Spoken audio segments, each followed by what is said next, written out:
Ukifika kuna kuuliza ni spako. Oya, sema wanaume siku hizi mnazingua.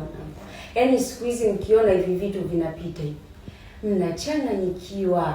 Kiasi kwamba mmeacha kulinda brand, ndio maana wanawake wengi sasa hivi wanapata ujasiri wa kuombeni hela. Unabaki mimi sipendi. So upendwi, tatizo wako na kazi sana kwenye mitongozo kwa unaomba kazi.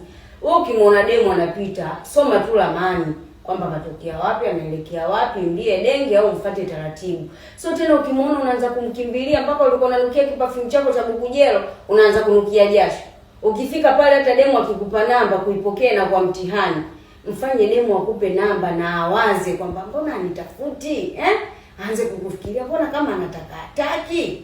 Tembea zako taratibu, mfikie pale, dada mambo hivi na hivi, mwaga mistari yako, Fanya demo ndo kazi hapo sio 9 ni 6. Tongoza kibrand, yani linda brand mtoto wa kiume. So unachanganyikiwa kama hivyo vitu hujavipata au tangu uzalio hujai kuviona, vipo hivyo.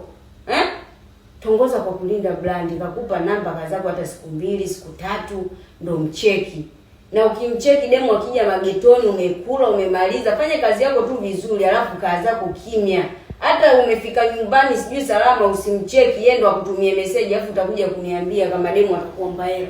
Shida yako wewe ukishona makalio tu unapagawa. Mpaka demo anaona huyu ni wa kuchunwa. Linda brand mtoto wa kiume. Hii mnaniuzi, hebu hudhurieni vikao. Alafu kwenye vikao hicho mwenyekiti nitakuwa mimi. Mpaka mnanikera. Siku hizi demo tu kimuomba namba unasikia naomba buku ya vocha. Buku ya vocha vipi jamani, wanaume mnalocha? Habari za wanawake kupenda hela nyinyi mnawaendekeza nyinyi.